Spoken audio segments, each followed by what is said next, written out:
Halo semuanya, apa kabarkah kalian saat ini? Ya, saya harap kalian semua dalam keadaan yang senantiasa baik-baik saja.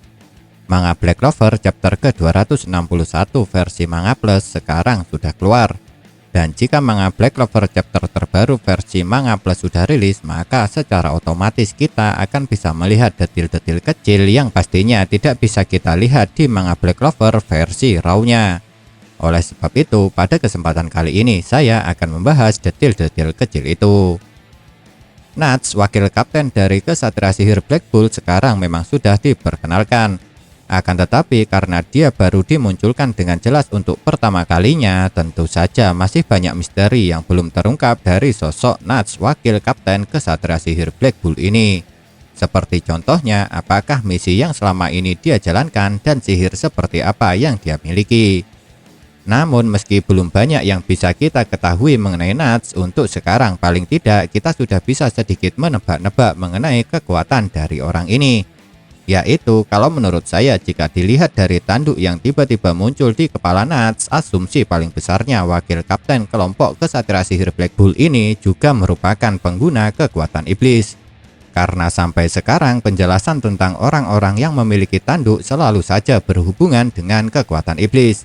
Apalagi selain memiliki tanduk, Nuts rupanya juga memiliki tanda hitam di wajahnya setelah kedua tanduknya tumbuh dengan sempurna.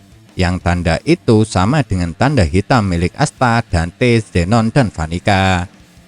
Tapi meski kemungkinan besarnya Nuts merupakan pengguna kekuatan iblis, saya rasa kekuatan iblis milik wakil kapten Kesatria Sihir Black Bull ini tidak sama dengan kekuatan iblis milik Asta ataupun para pemimpin kelompok Dark Triad.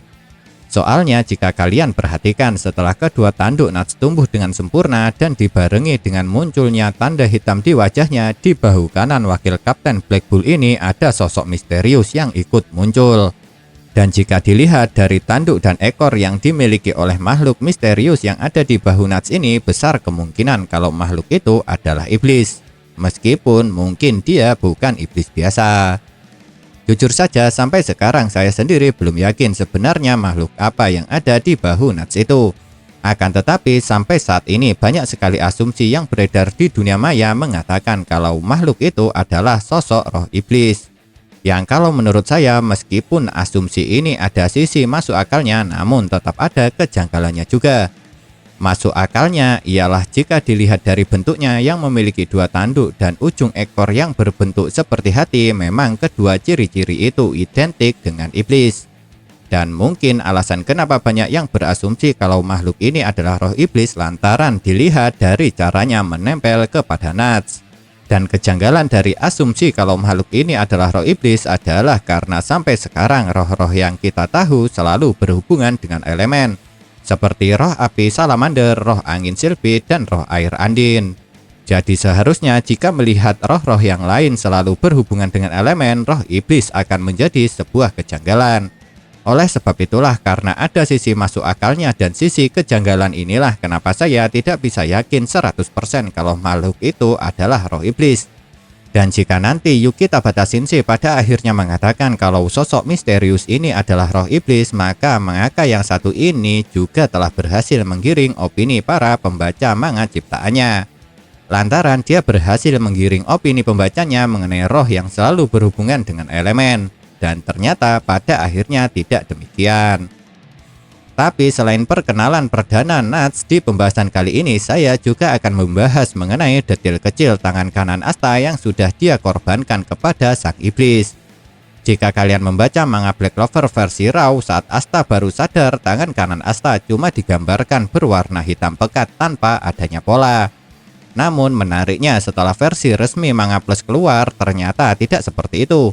Sebab jika di Manga Plus, tangan kanan Asta itu selain berwarna hitam juga memiliki pola.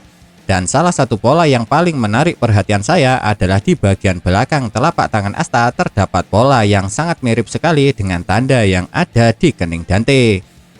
Jujur saja saya sendiri masih bingung mengenai maksud kenapa Yuki Tabata Sensei memberi pola yang mirip pada tangan Asta dan kening Dante ini.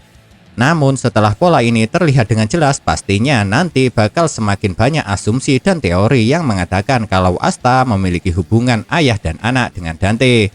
Sebab sebelumnya saja karena bandana Asta memiliki motif yang mirip dengan tanda milik Dante, sudah banyak teori yang mengatakan kalau Asta adalah anak dari pemimpin kelompok Dark Triad ini. Apalagi sekarang tanda itu semakin identik lagi. Memang benar tidak menutup kemungkinan kalau Dante adalah ayah dari Asta.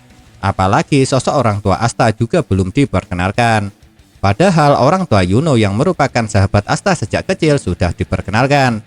Tapi mungkinkah Dante benar-benar ayah Asta? Ya, siapa yang tahu. Tapi saya yakin setelah motif tanda yang ada di tangan Asta terungkap mirip sekali dengan pola yang ada di kening Dante, nantinya bakal banyak teori yang beredar mengenai hubungan Asta dengan Dante ini. Nah, itulah yang dapat saya bahas dari pembahasan kali ini. Kalau menurut kalian, manakah yang menarik? Tinggalkan komentar kalian ya.